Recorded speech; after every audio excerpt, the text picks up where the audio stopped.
The United States is about to roll out a bunch of new taxes which will heavily impact the crypto market and have the potential to destroy crypto innovations and cause enormous damage to the environment. Taxes. We all know them and we all hate them. Until now, the crypto market seems to have been relatively chilled in regards to taxes and regulations, but this is about to change completely. Stick until the end of this video to find out all about the new tax plan and its effects on the crypto market. A provision in the $1 trillion bipartisan federal infrastructure package now being negotiated by U.S. senators intends to raise money by imposing stricter regulations on Bitcoin tax compliance. According to the legislation, cryptocurrency brokers may be compelled to provide the Internal Revenue Service with information about traders' activities, including buy and sell prices, transfers between brokers, and transactions worth more than $10,000, among other things. A report by the Joint Committee on Taxation estimates that the proposed enforcement will generate $28 billion in revenue over the next 10 years. In order to disclose their virtual currency activities, investors must check a box on the first page of their tax return, which may be found on page 2. Financial experts, on the other hand, argue that there is a great deal of confusion about what else investors are required to disclose under the law. Although the Internal Revenue Service treats virtual money as if it were a traditional asset such as stocks or bonds, determining profit or loss can be quite difficult. This is the situation because Bitcoin brokers are not required to provide Form 1099-B, which discloses an investor's transactions, as is the case with traditional brokers. It is completely impossible for investors to easily compute the profit of capital gains taxes if they do not know the asset's initial value.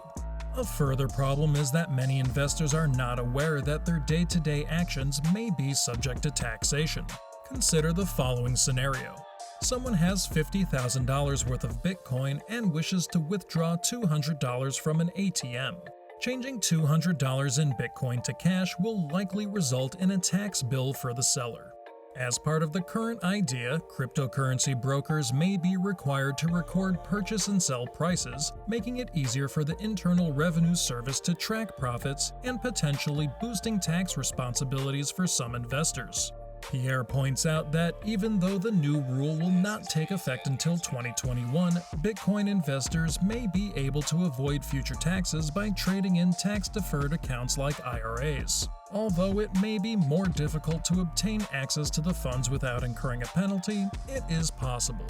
Those who have profited from an exchange, on the other hand, should speak with a tax expert to see whether there are any methods to reduce their tax obligations. Companies in the digital currency industry, such as the Chamber of Digital Commerce, have expressed concerns about the plan, stating that the current phrasing is very broad and vague and that it has the potential to categorize other businesses in the field as brokers.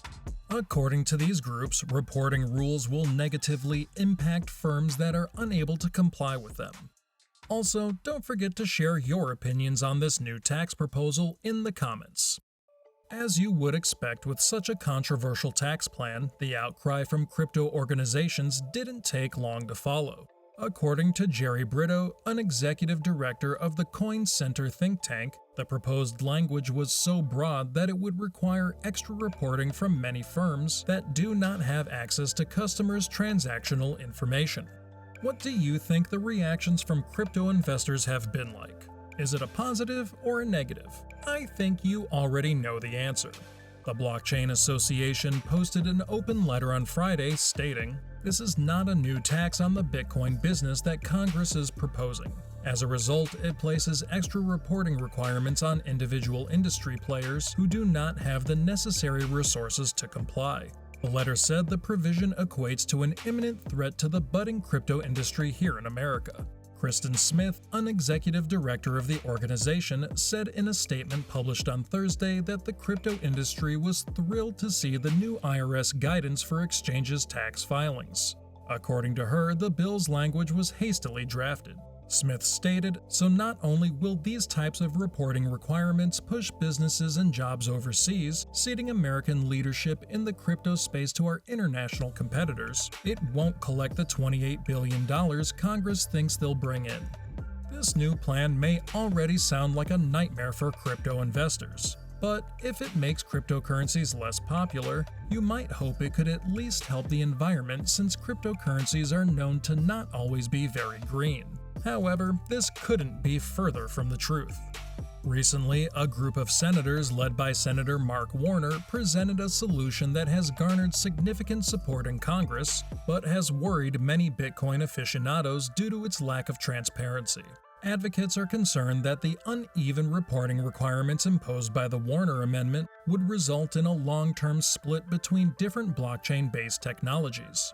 In addition to proof-of-work blockchains such as Bitcoin, the vast majority of cryptocurrencies still rely on mining to authenticate new blockchain entries, which consumes a significant amount of electricity. A new blockchain design, on the other hand, would allow miners to verify blocks by staking a specific amount of currency, hence the phrase proof of stake, allowing for faster and more complex transactions. It's likely you've heard of it. Proving ownership of a cryptocurrency is currently unusual. However, some major cryptocurrencies, such as Zcash, are studying the possibility of adopting this method of verification. A new blockchain called Ethereum 2.0, often known as ETH2, is being prepared for deployment by Ethereum. Because of the increased complexity and financial flexibility associated with the proof-of-stake mining, the Warner Amendment defines broker to include proof-of-stake miners, but not proof-of-work miners, as part of the definition of broker. On the other hand, cryptocurrency supporters are afraid that the increased regulatory burden would push currencies away from proof-of-stake systems, strangling the innovation before it has a chance to take root. By the way, which system do you prefer? Proof of work or proof of stake?